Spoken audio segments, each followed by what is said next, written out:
All right, a cubic polynomial p of x has rational coefficients. All of that is a fancy way of saying we have something in standard form. That's all that that means. So I've got a cubic polynomial, so x cubed plus blah, blah, blah, blah, blah ends up with some sort of number. I know I've got something in that form if it's all multiplied out. It says if 2 plus 3i, so that's one root, and 2/3, so that's a rational root, are two roots of this polynomial function. What's one additional root? Okay, I should be focusing on this right here. We know there's no way to get just one imaginary root. So if I've got 2 plus 3i, I must also have 2 minus 3i. Notice that would be three roots. We're talking about a cubic, so that's all the roots to the polynomial. We're not asked to find what the actual polynomial is, just to state that additional root, so 2 minus 3i is our entire answer.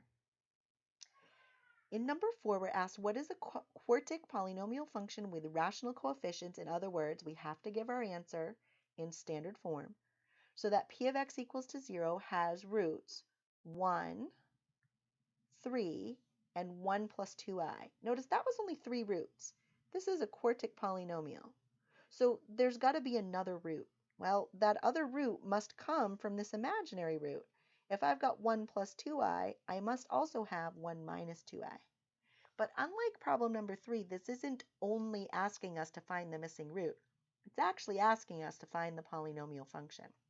So we've got to go back and turn each of these roots into a factor. Well, x equals 1 turns into x minus 1. X equals 3 turns into x minus 3. X equals 1 plus 2i turns into x minus 1 minus 2i, because we would subtract both of those terms from that side to make it equal to 0. But then we also have x equals 1 minus 2i. Notice to create that factor, you would take x, you would subtract the 1, but then you would add the 2i. There's your p of x. But again, it's still not enough. We're supposed to come up with a polynomial function with rational coefficients. In other words, a polynomial function in standard form. So personally, I would multiply the two easy binomials and get x squared minus 4x plus 3. And then I would do the harder work of multiplying those two things that essentially look like trinomials. I'm going to do that off on the side.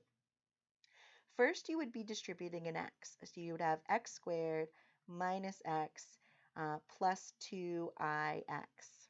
Then you would be distributing a negative 1. So negative x, let's see, plus 1, and then minus 2i. Notice I'm kind of just lining up like terms as I create them. Now I'm going to distribute a negative 2i. So there's a negative 2ix plus 2i, and then I've got a negative 4, and then I times I is I squared, so that's really plus 4.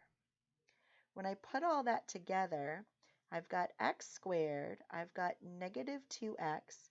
Notice these 2ix's cancel out, and so do the 2i and the negative 2i, leaving me with just a plus 5. Now I need to multiply those two trinomials in much the same way as I did with those two imaginary factors.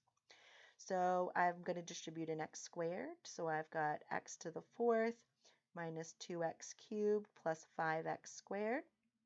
I'm going to distribute a negative 4x.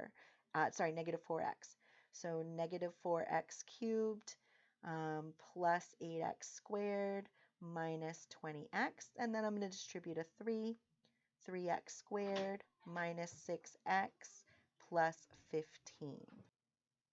When I add those terms together, I get my final polynomial. X to the 4th minus 6x cubed, that's 16 plus 16x squared minus 26x plus 15 is our final polynomial in standard form.